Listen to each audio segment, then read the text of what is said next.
dalam pandangannya bahwa melihat dalam materinya, politik itu bahwa yang pertama peraturan undang-undang merupakan bagian dari hukum yang dibuat secara sengaja oleh institusi negara. Itu menurut tafsiran Ibu Hairiah itu apa maksud maknanya itu? Coba silakan. Maknanya di sini Pak bahwa politik itu tidak lepas dari hukum yang ada. Punya tidak boleh keluar dari hukum Pak. Karena di mana politik itu tidak berdasarkan hukum, maka politik akan bagaimana istilahnya Pak akan sembraut, punya berjalan dengan tanpa arah. Ya, Pak Tawari, izin Pak Tawari. Ya, silakan Pak. Ini menarik ini, hari ini menarik ini Pak Tawari. Menurut saya memang aturan perundangan tidak lepas dari ada bukti hukum. Tapi memang untuk menciptakan undang itu karena pemerintah bersama-sama dengan legislatif untuk membentuk undang-undang.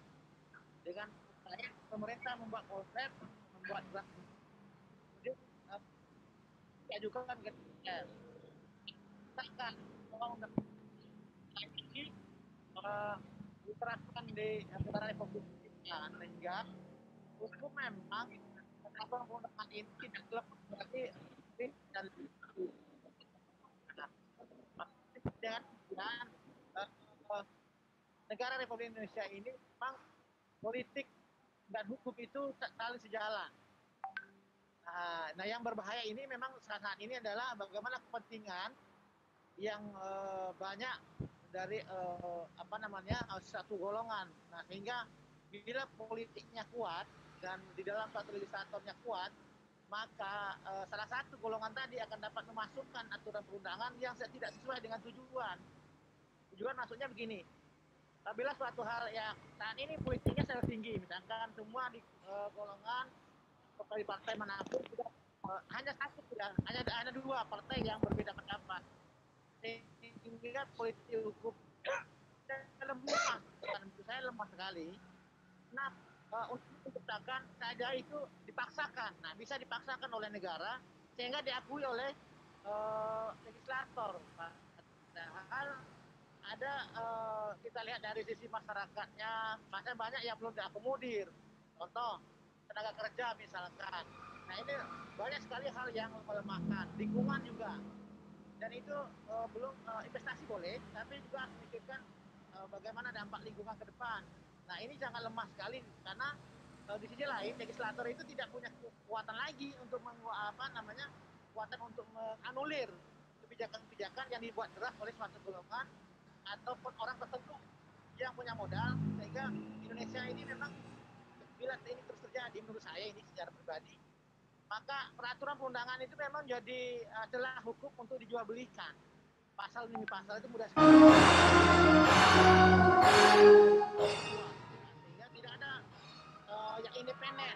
Nah, contoh Demokrat independen, coba independen. Dia tidak punya kekuatan untuk menganulir pasal-pasal yang memberatkan bagi masyarakat, sehingga menguntungkan dari pengadaan yang usaha yang dalam notabene itu adanya mafia peraturan perundangan. Nah, itu untuk pendapat saya Pak.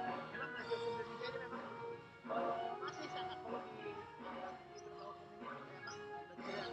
orang-orang terpuruk yang banyak menurut saya. Dan saat ini juga akibat dari rekrutannya juga masih perlu dipikirkan SDM-nya di dalam itu, pembuat undang-undangnya juga. Contoh undang-undang cipta kerja terakhir yang membuat itu inisiatif dari mana? Inisiatif dari pengusaha. Dan pengusaha itu dia mendorong supaya aturan-aturan yang diberikan semua.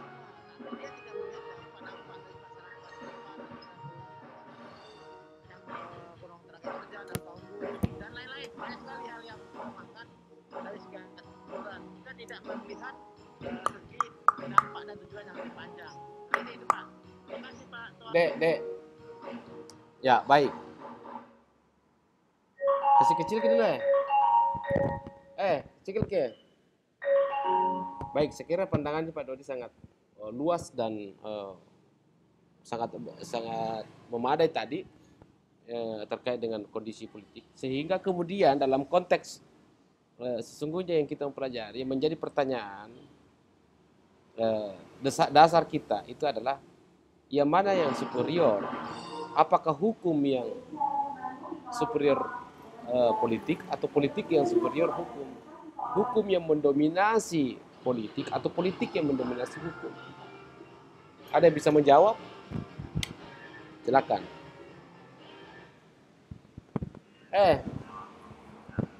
Ribut Kalau saat ini Pak Tawari, kalau saat ini adalah hukum agak lemah, politik Mengajar, yang lebih tinggi. Kalau saat ini ya, kondisi saat ini agak lemah mengajar kak. karena politik sudah lebih Sudah. tinggi, apa namanya, lebih kuat, supaya itu lebih kuat dibanding dengan hukum yang saat ini.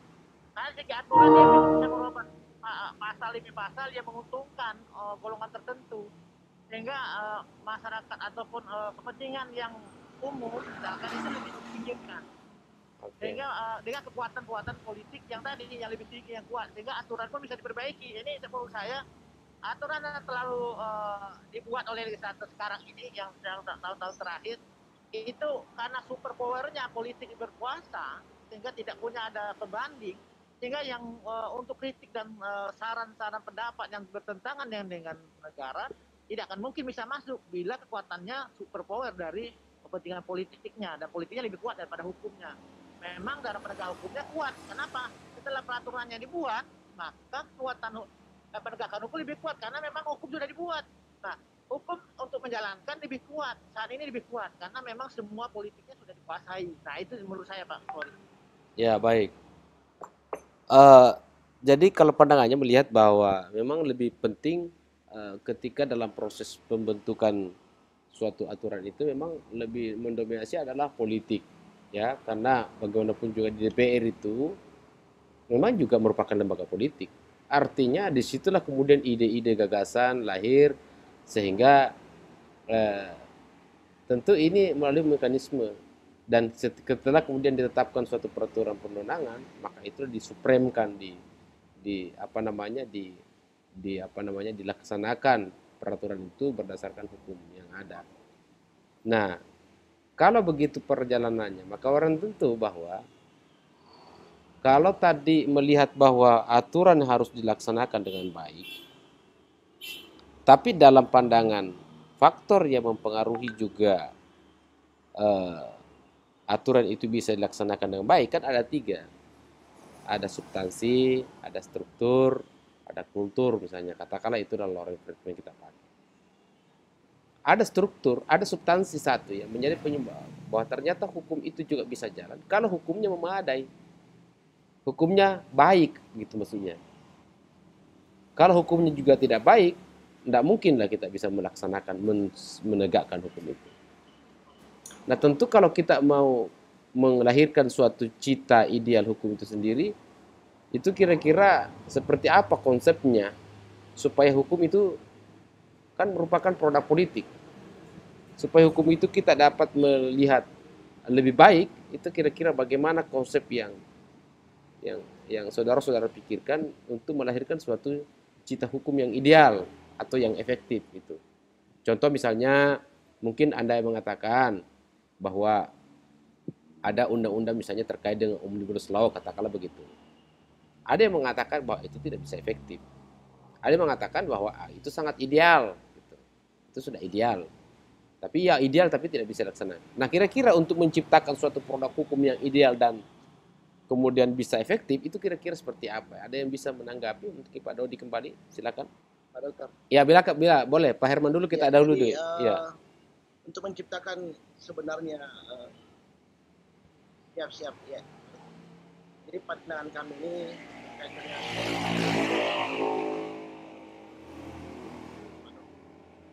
katakan bahwasanya bisa kuat. Bagaimana hukum ini bisa dipahami oleh seluruh masyarakat yang luas.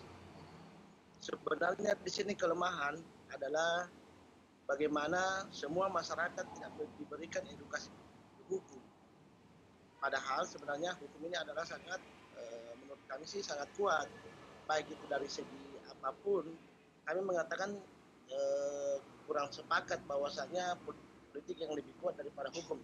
Walaupun memang realita yang sekarang kita lihat, politik memang mendominasi untuk mengatur hukum. Tetapi menurut kami kalau ada ini pandangan subjektif kami bahwasanya hukum ini akan kuat apabila masyarakat yang luas atau seluruh masyarakat diberikan edukasi hukum, bisa memahami hukum. Jadi kalau menurut kami langkah yang aktif memberitahukan kepada seluruh masyarakat luas bahwasanya hukum-hukum terkait ini untuk dipahami seluruh masyarakat, bukan cuma sebagai penegak hukum atau oknum-oknum hukum aja yang mengetahui. Tetapi hukum ini akan kuat apabila seluruh cakupan masyarakat luas itu bisa memahami yang namanya hukum. Jadi kalau kami melihat di sini secara pribadi bahwasanya kekuatan hukum itu bisa kuat atau terlaksana pada saat hampir seluruh lapisan masyarakat dari hilir ke hulu itu memahami hukum. Jadi kekuatan hukum itu berada pada kesadaran masyarakat untuk memahami hukum. Disitulah ruhnya hukum sebenarnya dapat kita perkuat. Jadi kalau menurut kami sih sebenarnya ini pemberian kepada pemahaman kepada hukum kepada masyarakat ini yang penting sebenarnya untuk memperkuat hukum di negara kita. Itu pandangan kami, Pak. Oke. Jadi kalau tersinya Pak Herman bahwa melihat hukum itu akan bisa baik kalau kemudian pemahaman. Tetapi di dalam pendekatan beberapa konsep yang tepat sebenarnya di sini pemahaman hukum, pengetahuan hukum, atau ketaatan hukum. Apakah orang bisa taat melaksanakan hukum ini bisa ditegakkan karena pemahamannya lebih tinggi daripada ketaatannya, atau ketaatannya lebih tinggi daripada pemahamannya? Itu kira-kira. Gimana itu, Pak? Kalau kami melihat, Pak Dokter, pemahaman. Oke. Barang siapa yang memahami hukum itu pasti akan ada ketakutan dengan melakukan dalam menjalankan ketaatan itu. Itu pandangan kami, Pak. Oh, boleh. Jadi lebih condong pada pemahaman untuk kemudian meng-breakdown pola pikirnya, pola sikapnya untuk kemudian menaati hukum. Berarti pahaman. Nah, terus ya baik. Nah, terus kemudian apakah kemudian kita pindah lagi pada lebih lanjutnya, saya ingin menemukan sebenarnya ini antara hukum dengan politik nanti akan berujung. Saya akan mengarahkan saudara ke situ. Apakah kemudian pemahaman ini akan bisa baik di mana aturan yang kita baca terkait dengan hukum itu tidak mampu dipahami gitu. Maksudnya apa ya? Teksnya tidak begitu gampang dipahami. Yang kedua memang pola pikir manusia, masyarakat kita ini tidak semua berpola pikir hukum. Berpola pikir umum saja dia gunakan, tapi untuk pemahaman tentang hukum itu agak awam. Boleh saja dia bisa baca, dia tahu karena dia mampu membaca, tapi memahami makna-makna di dalam situ itu yang kurang.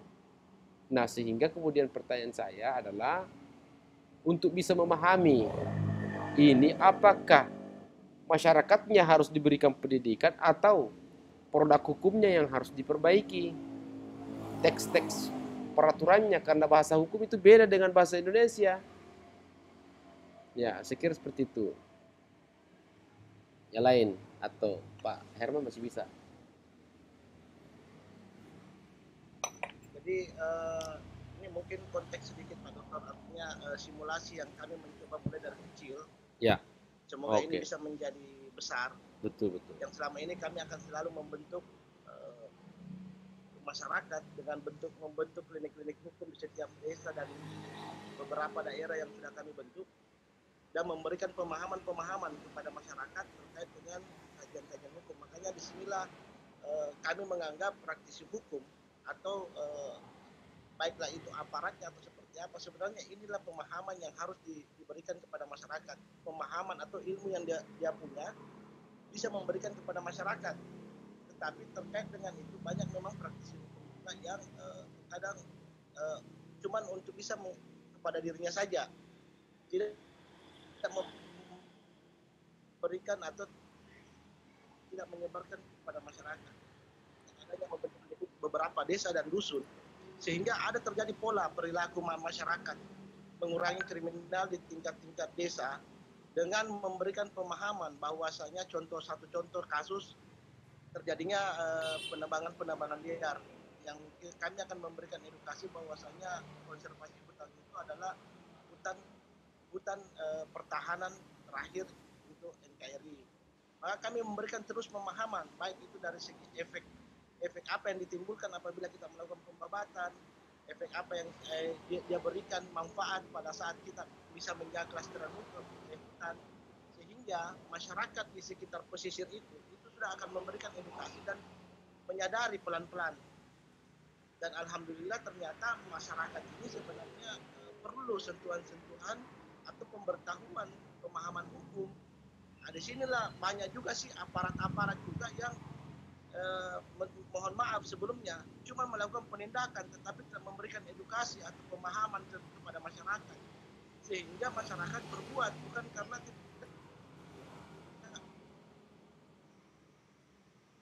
bukan mau melanggar hukum, tapi karena tidak adanya pemahaman hukum. Tetapi hanya kita memberikan pemahaman hukum kepada masyarakat, sehingga atau bagaimana untuk menyelesaikan permasalahan ini sehingga tingkat kriminal bisa kita melakukan penekanan dengan segi itu. Maka kami sih sepakat, kalau kami pribadi ya untuk memberikan sejogjanya mungkin sebaiknya seluruh masyarakat kita bisa berikan untuk pemahaman hukum itu. Baik, terima kasih. Yang lain ada yang menanggapi? Ada yang berpandangan tentang politik hukum ini? Boleh saya tambahkan, Pak Nawari? Boleh Pak Dodi, silakan. Silakan Pak Dodi. Ya, Pak Nawari, saya tapi efektifnya penegakan hukum itu kan tidak satu faktor saja. Bisa ada 5 faktor menurut saya. Pertama yang tadi peraturan perundangan yang dibuat tadi, apakah sudah jelas atau sudah mempengaruhi dan telah memberikan manfaat, memberikan ketertiban atau kedamaian itu bagi masyarakat atau bagi negara. Aturan perundangannya itu nih, apakah yang Bapak bilang tadi juga saya setuju. Peraturan perundangannya sejauh mana nih bisa memberikan manfaat, memberikan kedamaian atau kepastian hukum terhadap negara dan rakyatnya. Ini pertama, banyak hal pasal-pasal yang kita temukan itu itu masalah kepentingan. Nah, itu syarat dengan politik di situ. Maka hukum akan berjalan bila aturannya sudah dijelek aturan didukung oleh SDM-nya bagus. Saya yakin itu lebih bagus. Maka setelah peraturan perundangannya maka ada SDM-nya, ada hukumnya atau orang yang di dalam yang membuat undang-undang tadi yang betul-betul punya komitmen, punya integritas, punya profesional di situ. Nah, sekarang yang buat undang-undang siapa? Yang notabene undang-undang dibuat itu adalah ahli yang bukan ahli hukum. Dan akademiknya itu pun dibuat oleh orang-orang yang bukan ahli hukum, baru diceritakan kepada ahli hukum. Nah, itu yang dimasuki oleh kepentingan tadi. Maka SDM-nya itu penting, maka masyarakatnya itu atau orang yang di dalamnya itu yang perlu diberikan integritas dan semua hal atau profesionalnya dalam undang-undang. Yang ketiga, ada sarana-prasarananya, ada dukungan nggak di situ? Nah, tadi yang bilang tadi, ada penyuluhan tidak, ada pemahaman, ada sosialisasi, ada tidak? Nah, saat ini negara melakukan sosialisasi kepada pemerintah. Pemerintah turunkan kepada camat, lurah, semua. Tapi itu dimakan oleh apa? Karena tidak adanya keinginan untuk tahunya kurang. Kalau sudah ada undang-undang itu dianggap ya udah itu asal undang-undang. Kenapa? Dianggap undang-undang itu menjadi larangan atau hambatan bagi mereka berusaha. Atau bagi masyarakat itu kalau saya lakukan di hutan ini nanti saya tebang pasti saya dilarang, tapi saya lakukan dulu deh, kan banyak contoh yang lain. Nah itu kesadarannya juga timbul, berarti ada masyarakatnya, jadi ada sarana-prasarananya, ada masyarakatnya, kesadaran hukumnya masih atau masyarakat kita, baik yang tingkatnya ke pengusaha tapi ataupun masyarakat lokal, ada itu masih beranggapan bahwa hukum itu pasti bisa ditebang pilih, ya, sehingga masyarakat beranggap ya udah nanti kalau saya kena ya sudah saya bayar atau saya dihukum saja. Hukum saya terima. Nanti kalau tidak kena berarti saya berhasil. Umumnya kalau di kawasan hutan begitu. Bila mereka sudah lama di situ dia makin kuat, apalagi dia sudah punya masa, dia makin kuat di situ. Dia merasakan tidak tahu. Ya, apa itu alasan klasik lah. Hutan itu tidak tahu dan selama ini sama Belanda udah ada hutan. Tapi memang sengaja untuk tidak tahu. Ini satu masyarakat kesadaran hukumnya memang. Yang terakhir menurut saya adalah budaya hukumnya. budaya kita ini normal yang budaya penegak hukumnya juga suka suap, suka mengharapkan sesuatu bila ada kasus misalkan dia ada oknum tugas SDM-nya tadi merasa oh udah kita suap aja deh, masyarakat kita pun gitu. Ada SIM misalkan contoh SIM, tangkap polisi dia bawa SIM, saya coba 30.000. Nah dasar awal tuh kita udah mulai nilai norma kita sendiri itu yang masih belum, maka budayanya tidak 5 faktor tadi itu sangat-sangat mempengaruhi terhadap politik hukum, efektif penegakan hukum di Indonesia. Kalau itu jalan ya hasil integritas masuk jalan. Nah ini mudah-mudahan itu sedikit saya tambahan Pak Tawari. Ya, baik, terima kasih.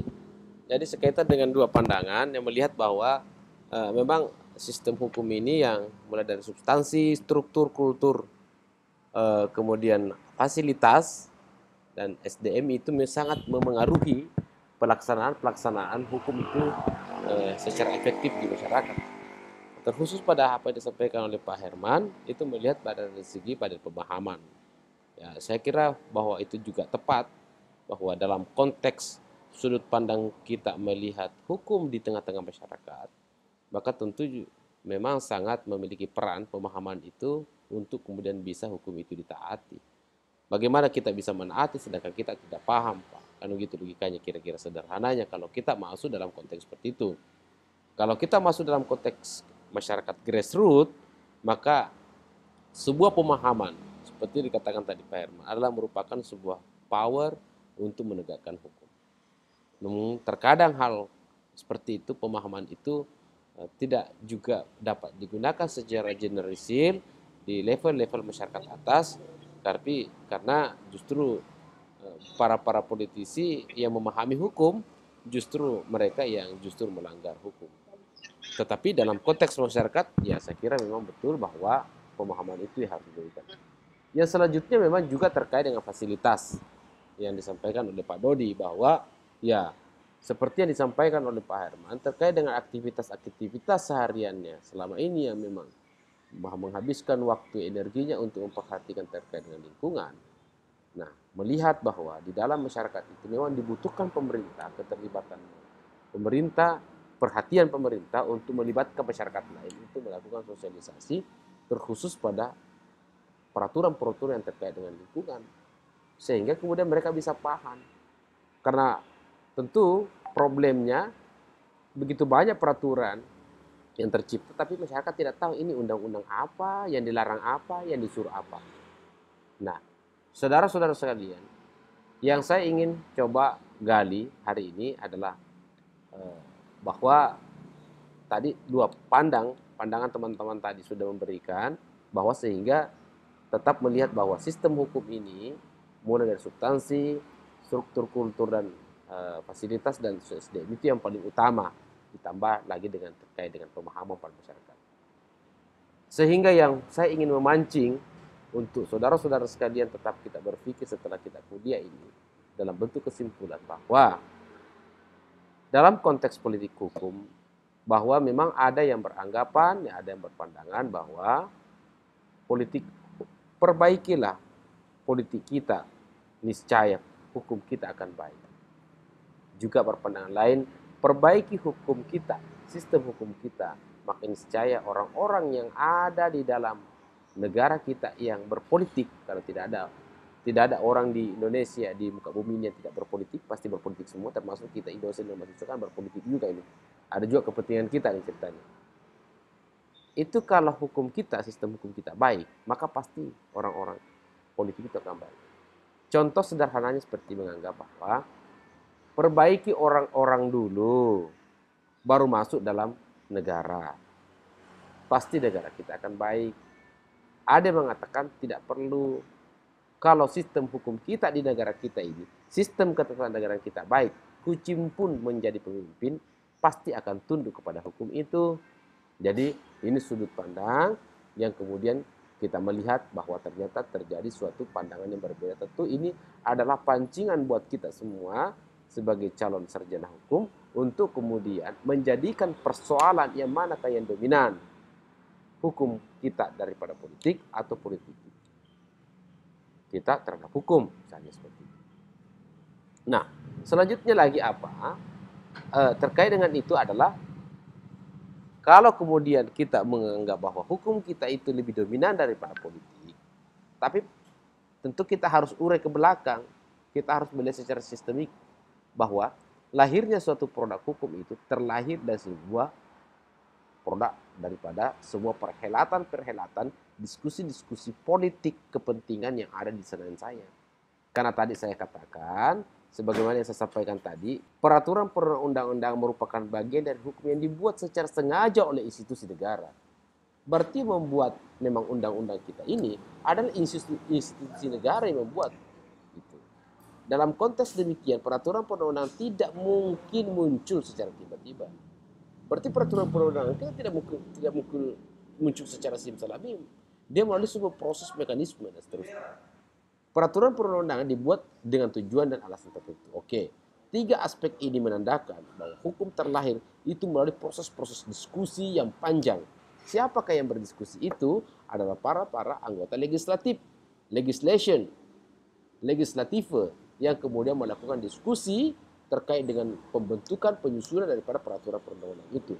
Pertanyaannya adalah, siapakah orang-orang politisi yang dimaksud? Tentu orang politisi itu adalah mereka-mereka yang kemudian dari partai politik.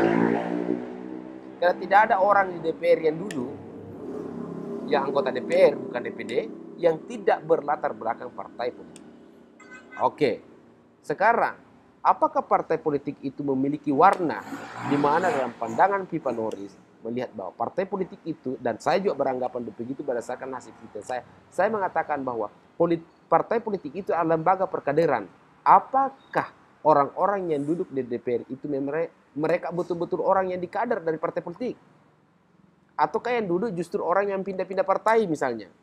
Karena tidak lolos di Golkar, pindah di Demokrat. Karena Demokrat tidak dapat jatah, pindah dia di Hanura. Karena tidak dapat Hanura, pindah lagi di Nasdem. Karena tidak dapat di Nasdem, pindah lagi di Demokrat dan Golkar, dan seterusnya, dan seterusnya.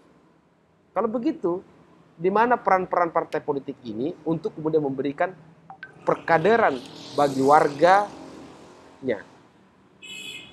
Ini saudara-saudara sekalian, sehingga kalau kita berkesimpulan bahwa selama ini tidak ada perkaderan Pak yang jalan, maksudnya tidak maksimal perkaderan, maka saya meyakin bahwa karena tidak adanya proses-proses perkaderan orang yang merumuskan perundang-undangan ini, maka tentu hasil produk undang-undang itu juga dipastikan akan tidak memadai. Dipastikan akan tidak maksimal. Sekalipun undang-undang itu melibatkan para ahli hukum, sekalipun melibatkan para ahli hukum, tapi para ahli hukum itu yang menyusun perundang-undangan itu, konsepnya itu bukan mereka yang bukan mereka yang menetapkan perundang-undangan itu. Tetap diserahkan kepada DPR untuk kemudian ditetapkan. Di sini persoalan yang disampaikan tadi Pak Dodi, bahwa akan muncul persoalan di belakang hari ketika memang di dalam satu pasal perundang-undangan itu terjadi yang namanya transaksi jual beli pasal. Terjadi jual beli pasal dalam penyusunan perundang-undangan. Ini akan menjadi persoalan. Dan ketika terjadi seperti itu, maka diakibatkan produk hukum akan tidak tercipta dengan baik dan tidak mungkin diaplikasikan dengan baik. Karena kan yang menyusunnya juga memiliki SDM yang tidak memadai, karena tidak ada pendidikan tentang bagaimana hukum, pendidikan tentang politik, tidak ada pendidikan tentang ekonomi sebagaimana tugas di DPR.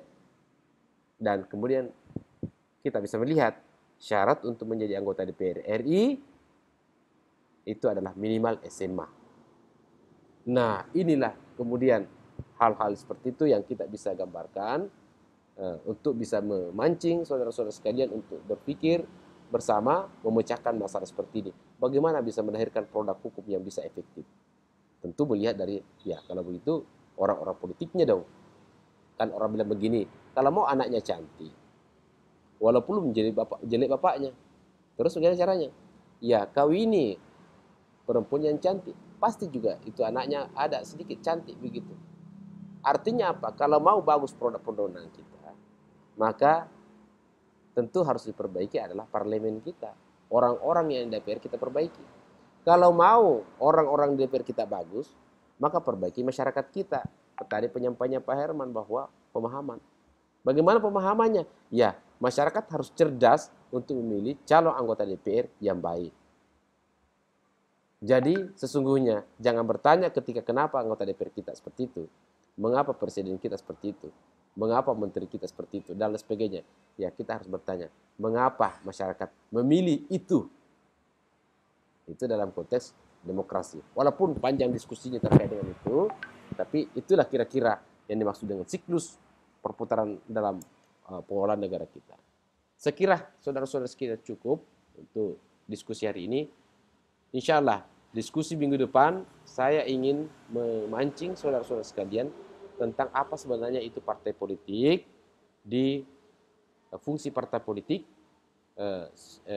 yang dengan beberapa perbandingan-perbandingan di 10 negara yang ada di dunia, bagaimana konsep partai politik yang ada di Iran, di Irak, kemudian di Thailand, di Amerika, di Jerman, Chili. Nah, itu nanti kita minggu depan insya Allah kita mudah-mudahan umur panjang dan sehat, kita akan diskusikan ke sana.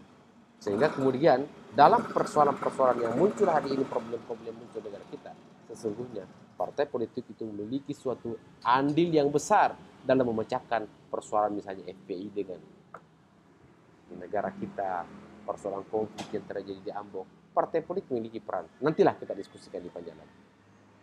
Saya kira seperti itu yang bisa saya sampaikan. Mudah-mudahan ke depan bisa lebih bagus lagi jaringan dan keadaan kita. Cukup. Terima kasih atas waktunya untuk diskusi. Sekian dan billahi taufiq wal hidayah. Assalamualaikum warahmatullahi wabarakatuh. Waalaikumsalam warahmatullahi wabarakatuh.